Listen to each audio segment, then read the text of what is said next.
So what I would like to do now is review the health promotion model. As you see, your screen has, it's a split screen between the PowerPoint that I'll be using for this presentation, as well as the revised health promotion model that you will find on page 238 of the Chapter 6 reading for this module. So the health promotion model was originally developed by Noah Pender in 1987 and then later revised in 1996. And it has primarily been used in the discipline of nursing. The purpose of the model is to assist nurses in understanding the major determinants of health behaviors as a basis for behavioral counseling to promote healthy lifestyles. So it really does go a step or a few steps further than what the health belief model is, and this is really adopting and promoting the healthy lifestyles of our patients. So the health belief model and the health promotion model share several schematic similarities and one major difference. So both models describe the use of factors or components that influence perceptions that may lead to positive health outcomes. However, the health belief model targets the likelihood of engaging in preventative health behaviors, whereas the revised health promotion model targets the likelihood of engaging in health promotion activities. The health promotion model, according to Noah Pender, and it's quoted, is a complementary counterpart to models of health protection. It defines health as a positive, dynamic state rather than simply the absence of disease. The health promotion model is directed at increasing a patient's level of well-being. The model also describes the multi-dimensional nature of a person as they interact with his or her environment to pursue health. So if you look over here, Pender's model focuses on three areas. We have individual characteristics and experiences, behavior-specific cognitions and affect, and finally, behavioral outcomes. The theory notes that each person has unique personal characteristics and experiences that affect subsequent actions. The set of variables for behavior specific are knowledge and affect that have an important motivational significance. The variables can be modified through nursing actions, and health-promoting behavior is the desired behavioral outcome, which makes it the endpoint in the health promotion model.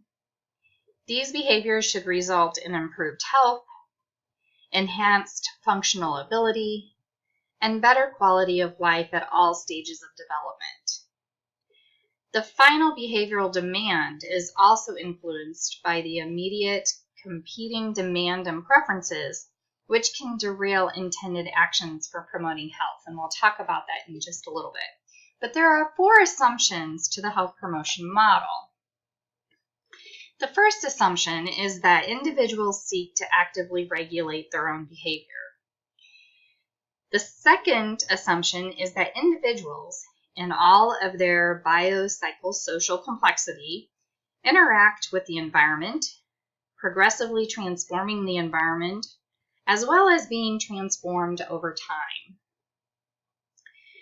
The third assumption is that health professionals, such as nurses, constitute a part of the interpersonal environment, which exerts influence on people through their lifespan.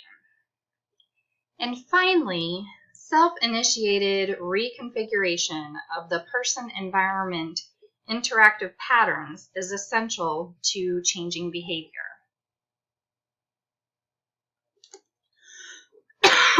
Excuse me. So there are 13 theoretical statements that come from the model. They provide a basis for investigative work on health behaviors. And these statements include prior behavior and inherited and acquired characteristics influence beliefs, affect, and enactment of health-promoting behavior. Persons commit to engaging in behaviors from which they anticipate deriving personally valued benefits. Perceived barriers can constrain commitment to action, which is a mediator of behavior as well as the actual behavior. Perceived competence or self-efficacy to execute a given behavior increases the likelihood of commitment to action and actual performance of the behavior. Greater perceived self-efficacy results in fewer perceived behaviors to a specific health behavior. Positive affect towards a behavior results in greater perceived self-efficacy, which can in turn result in increased positive behavior. When positive emotions or affect are associated with a behavior, the probability of commitment and action is increased.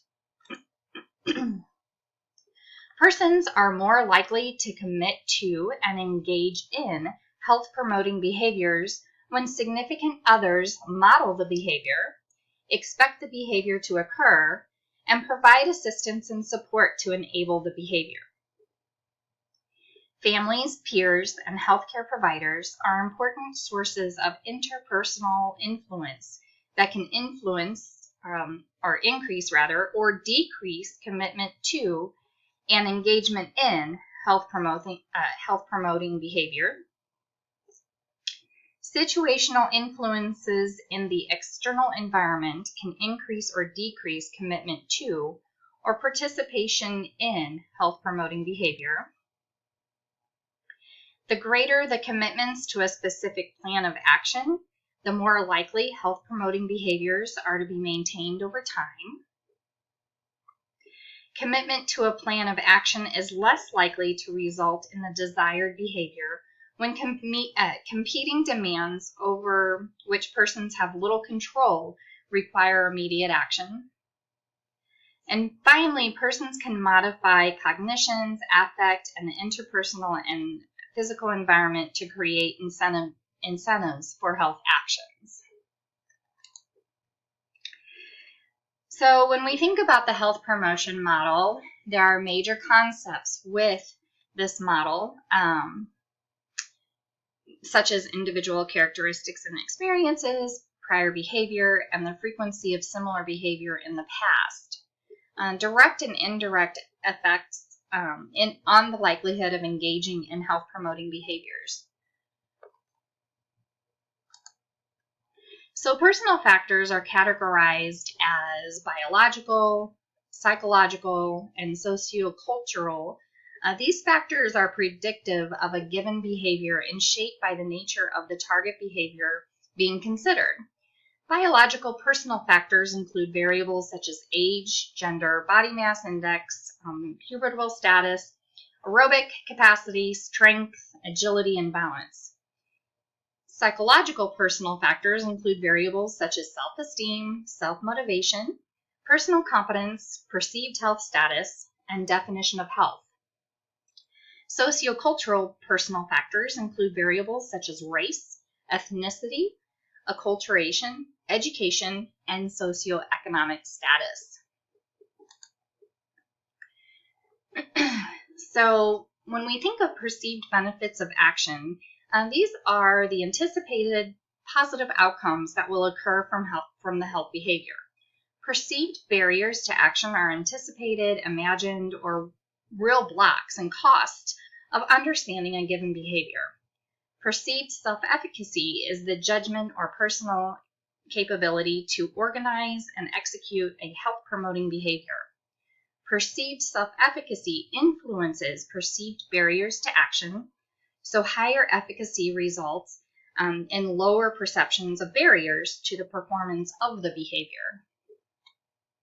Activity-related affect is defined as the subjective, positive, or negative feeling that occurs based on the stimulus properties of the behavior itself. Excuse me. They influence self-efficacy, which means the more positive the subjective feeling, the greater feeling of efficacy. In turn, increased feelings of efficacy can generate further positive affect. Interpersonal influences are cognitive concerning behaviors, beliefs, or attitudes of the others. Interpersonal influences include norms. These can be expectations of significant others. Social support, which is instrumental and emotional encouragement. And modeling, vicarious learning through the observing of others engaged in a particular behavior. Primary sources of interpersonal influences are families, peers, and healthcare providers. Situational influences are personal perceptions and cognitions that can facilitate or impede behavior. They include perceptions of options available, as well as demand characteristics and aesthetic features of the environment in which given health promoting is proposed to take place. Situational influences may have direct or indirect influences on health behavior. Within the behavioral outcome, there is commitment to a plan of action, which is the concept of intention and identification of a plan strategy that leads to implementation of health behavior. Competing demands are those alternative behaviors over which individuals have low control because there are environmental contingencies such as work or family care responsibilities. Competing preferences are alternative behavior over which individuals exert relatively high control. Health promoting behavior is the endpoint or action outcome directed towards attaining a positive health outcome such as optimal well-being, personal fulfillment, and productive living. So I hope you found this overview helpful. If you have any questions, please let me know. But I just wanted to go through each one of the aspects of the health promotion model and explain it in a little more detail. Again, if you have any questions or concerns, please do not hesitate to email me or call me, and we can certainly discuss the health promotion model at greater length. Thank you.